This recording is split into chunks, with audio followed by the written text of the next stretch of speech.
क्योंकि ज्यादा लंबी बातें नहीं करना है। कार्यकर्ता मित्रों, आप सबको इतना ही मैं कहना चाहूंगा कि आपकी ताकत हनुमान जी की तरह है जी। जब आप भूल जाते हो अपनी ताकत को तो कोई विरोधी भी सर उठाने का काम किया करता है, और ऐसे विरोधी जिनको राजनीति में स्थान नहीं, उनकी जगह जिनकी जेल में है, वह आपके जनप्रतिनिधि बनकर के गाजीपुर की विकास यात्रा को रोकने का काम कर रहे। मुझे आज यहां अगर मैं नाम नहीं लूंगा तो अधूरा रह जाएगा। जम्मू कश्मीर के उपराज्यपाल आदरणीय मनोज सिन्हा जी ने मैं अभी चर्चा कर रहा था गाड़ी में बैठे बैठे, शायद गाजीपुर के इतिहास में जब तक का मुझे ध्यान है, जितना विकास 2014 से 2019 के बीच में हुआ है, ऐसा विकास गाजीपुर का इसके पहले हुआ था।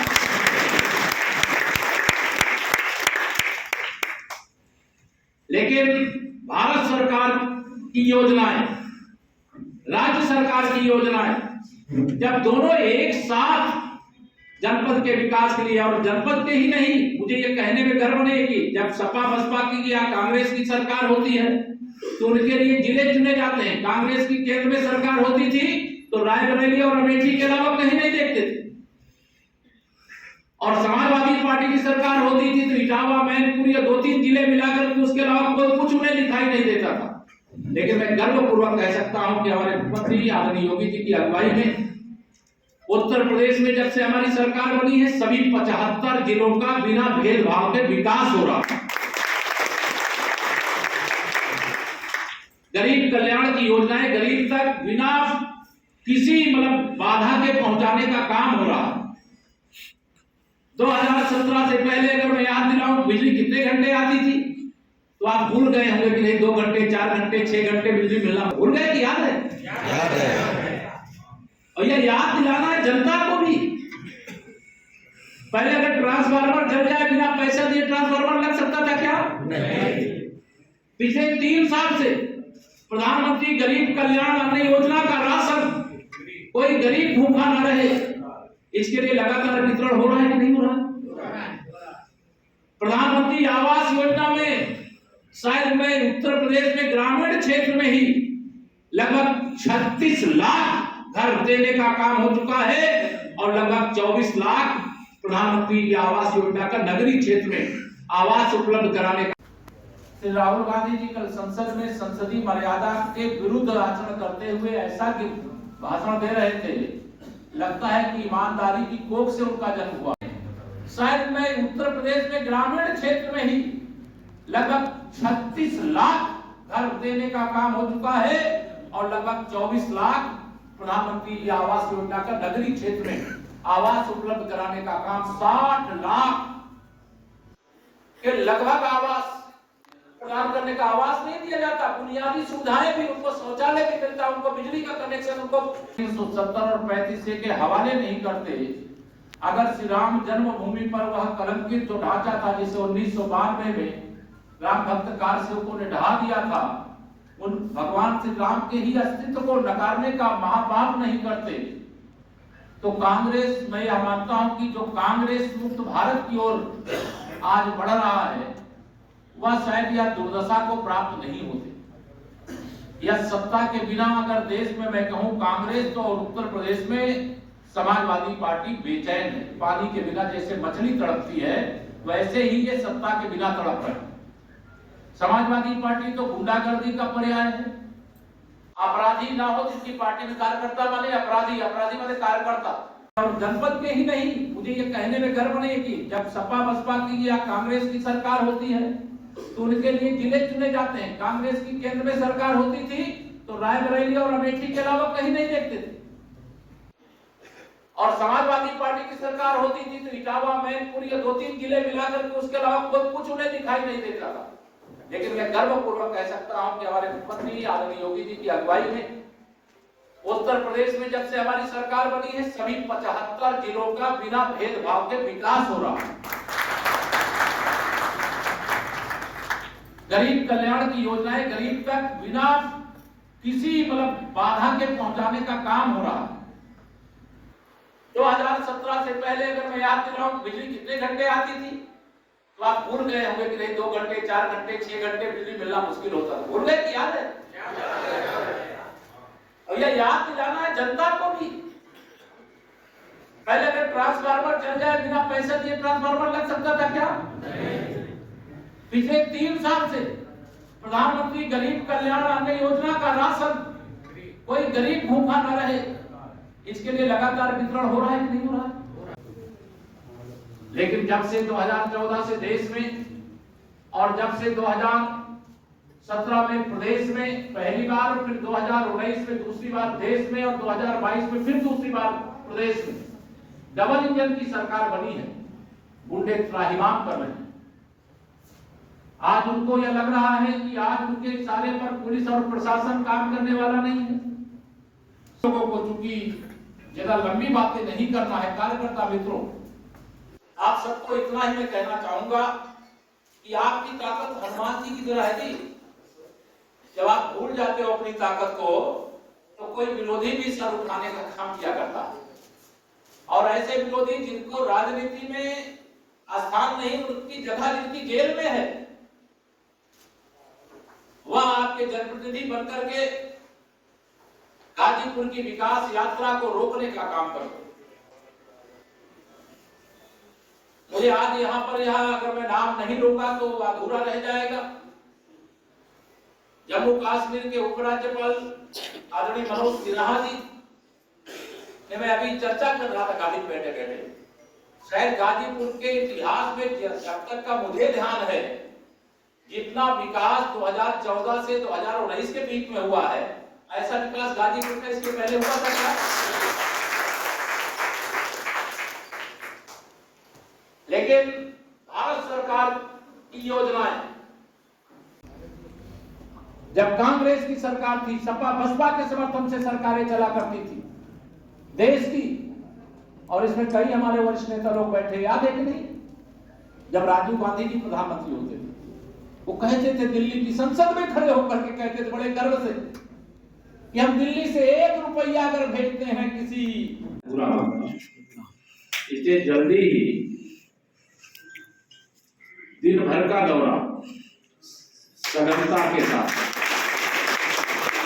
बहुत सारी चीजें देखना है, बहुत सारी चीजें समझना है, आप सबसे भी बहुत सारी बातचीत करनी है, और 2024 में कैसे गाजीपुर में कमल खिलाना है या जिद बना करके आगे बढ़ने का काम। आज की इस जिले के कार्यालय में, जिले की बैठक में, जिले के प्रभारी बहुत अनुभवी आदरणीय अशोक मिश्रा जी, हमारे जिले के भारतीय जनता पार्टी के मुखिया अध्यक्ष श्री भानु प्रताप सिंह जी, जिले की प्रथम नागरिक के रूप में मेरा आप सब लोगों से इतना ही कहना है कि अब 2022 का चुनाव जो भी परिस्थिति रही उसके कारण हम गाजीपुर में विधानसभा का नहीं जीत पाए, लेकिन जैसे हम लोग 2014 से पहले लोकसभा में कई बार सफल नहीं हुए, लेकिन 2014 के बाद जो विजय यात्रा शुरू हुई उस विजय यात्रा को विराम नहीं लगा। और मैं आप सबको आज आह्वान करके जा रहा हूं कि 2024 के लोकसभा के चुनाव में, विधानसभा की चुनाव में हुई पराजय का ब्याज के साथ चुकता करने के लिए कमर कस के यहाँ जाइए। मुझे पूरा विश्वास है गाजीपुर जनपद के इतिहास की सबसे ऐतिहासिक विजय आप 2024 में प्राप्त करोगे। तो सरकार वही है ना। भारत माता की, भारत माता की। देखिए, समाजवादी पार्टी को मैं अभी तक समाप्तवादी पार्टी कहता हूं, और वो समाप्त होगी आप सब भी जानते हो, मैं भी जानता हूं। समाजवादी पार्टी एक डूबता हुआ जहाज है, उसका कोई भविष्य नहीं। लेकिन आजकल वह समाज में वैमनस्य पैदा करने की साजिश करने वाली पार्टी के रूप में भी अपना स्थान बनाने का प्रयास कर रही है। देश में माननीय प्रधानमंत्री श्री नरेंद्र मोदी जी के नेतृत्व में जब से सरकार बनी, 23 लाख संबंधी योजना हो, एक बटन दिल्ली से दबती है और लाभार्थी के खाते में चाहे प्रधानमंत्री आवास हो, चाहे अन्य तमाम योजनाएं हैं, उसका पैसा लोग के खाते में पहुंच रहा है। लेकिन जो भ्रष्टाचार की जन्मदाता कांग्रेस पार्टी है, उसके पूर्व अध्यक्ष श्री राहुल गांधी जी कल संसद में संसदीय मर्यादा के विरुद्ध आचरण करते हुए ऐसा भाषण दे रहे थे, लगता है कि ईमानदारी की कोख से उनका जन्म हुआ, जबकि भ्रष्टाचार के अलावा कांग्रेस का कोई दूसरा इतिहास ही नहीं है।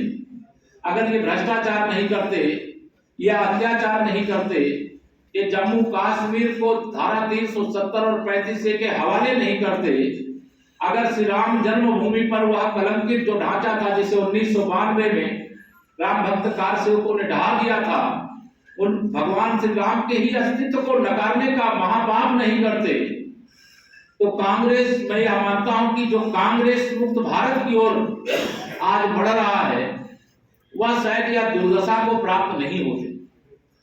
यह सत्ता के बिना अगर देश में मैं कहूं कांग्रेस, तो उत्तर प्रदेश में समाजवादी पार्टी बेचैन है। पानी के बिना जैसे मछली तड़पती है, वैसे ही ये सत्ता के बिना तड़प रहे।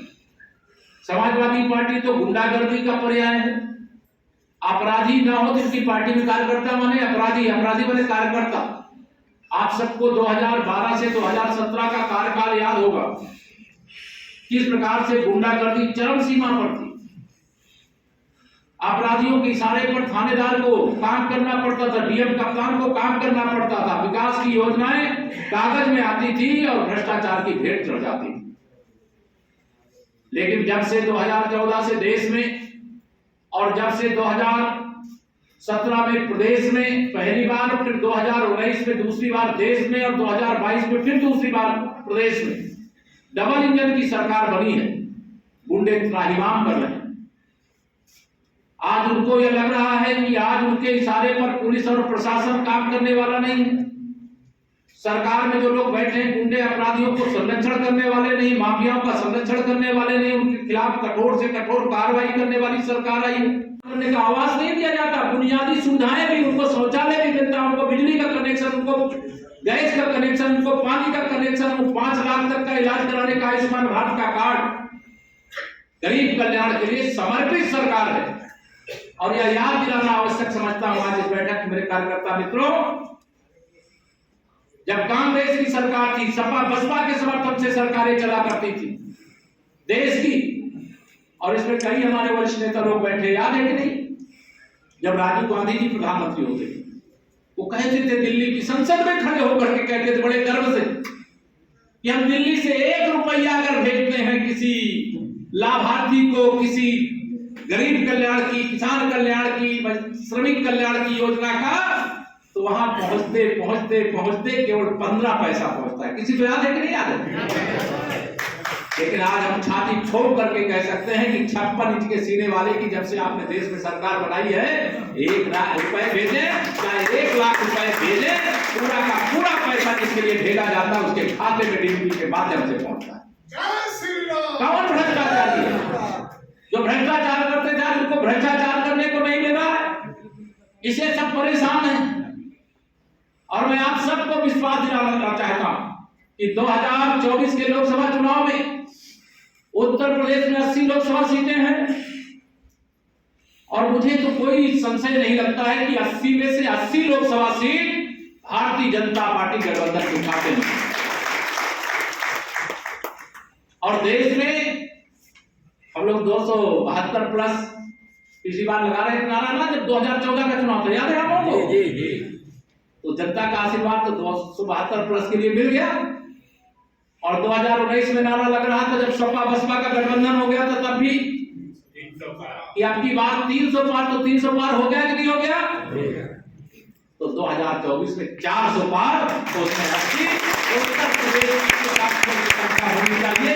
या लक्ष्य और संकल्प लेकर के आगे बढ़िए और आप भरोसा रखिएगा, ये चाहे जितना जहर फैलाने की कोशिश करे, चाहे जितना जातिवाद, चाहे जितना तुष्टीकरण, जितना विस्मरण करने की कोशिश करे, जनता सब समझती है कि नहीं समझती? बताओ जरा। इनके रोज रोज के बयान, टीवी के डिबेट, अखबारों के समाचार का असर जनता पे इनके खिलाफ हो रहा है कि इनके समर्थन में हो रहा है? आम जन समझ रहा है कि अब जब सत्ता किसी तरीके से नहीं मिल रही तो वह विषय उठा रहे हैं, जो विषय उठाने का कोई औचित्य नहीं, जनहित से इनका कोई लेना देना नहीं। इनका लेना देना केवल गुंडों से है, अपराधियों से है, माफियाओं से है।